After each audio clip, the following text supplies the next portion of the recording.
Alors bonsoir à tout le monde, Erev Tov, Shavua Tov, et Tania.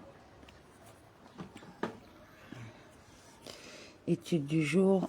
Alors 7 Sivan, 5585, Shahar et Oud, Vea Imuna, chapitre 1. Il est écrit, sache en ce jour et garde en ton cœur que l'Éternel est Dieu, dans les cieux en haut et sur terre en bas. Il n'est point d'autre. Lui, au premier degré, ce verset ne fait que récuser l'existence d'une quelconque autre divinité dans les cieux ou ici-bas. Mais il faut comprendre, pourrais-tu imaginer qu'il existe un Dieu y résidant dans les eaux en dessous de la terre, puisqu'il soit nécessaire de mettre en garde avec tant d'insistance contre une telle conception en ces termes. Et garde en ton cœur. Voici, il est écrit, pour toujours, ô Dieu, ta parole se tient dans les cieux. Et le Baal Shem Tov, demeure béni, a expliqué de manière approfondie et a diffusé l'enseignement de ce verset. Que ta parole, que tu as prononcée, qu'il y ait un firmament au milieu des eaux, etc. Ces mots et ces lettres de la parole créatrice des cieux se tiennent fermement à jamais à l'intérieur du firmament des cieux et sont revêtus à l'intérieur de tous les cieux à jamais pour les faire vivre. Certes, l'articulation de la parole divine créatrice remonte à des millénaires. Ce constat ne contredit cependant pas l'idée qui vient d'être exprimée. Comme il est dit, et la parole de notre Dieu tiendra à jamais, et ses paroles sont vivantes et existent à jamais. Ces déclarations du prophète Isaïe, cependant, ne valent pas que pour les corps célestes dont l'existence est pérenne. Elles concernent aussi bien les êtres éphémères dont seule l'espèce perdure, ainsi en est-il de l'humanité dont chaque individu n'a qu'une brève existence.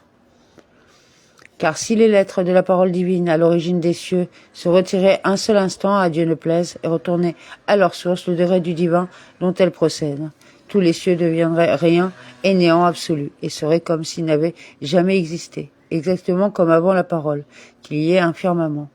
Avant l'articulation de la parole créatrice, le firmament n'existait en aucune manière.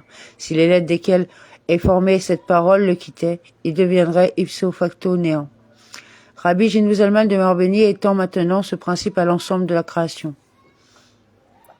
Il en va de même pour tous les êtres créés dans tous les mondes supérieurs et inférieurs.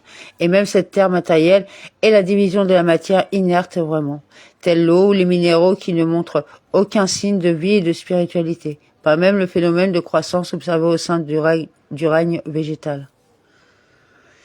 Si se retirer d'elle ne serait-ce qu'un instant, à Dieu ne plaise, les lettres des 10 paroles par lesquelles la terre fut créée lors des 6 jours de la création. Elle retournerait au néant absolu comme avant les 6 jours de la création vraiment. C'est là ce que le Harizal a dit, à savoir que même dans la matière inerte vraiment, comme les pierres, la terre et l'eau, où aucune forme de vie n'est évidente, il y a une forme d'âme et de vie spirituelle, c'est-à-dire que sont revêtues les lettres de la parole des 10 paroles, qui donnent vie et existence à la matière inanimée, de sorte qu'elles viennent à l'existence du rien et du néant qui précèdent les 6 jours de la création. Les 10 paroles amènent la matière inanimée à l'état d'existence, par opposition à l'état de non-être qui précède les 6 jours de la création. Ainsi, ces lettres sont l'âme et la force vitale de la matière inanimée. Amen.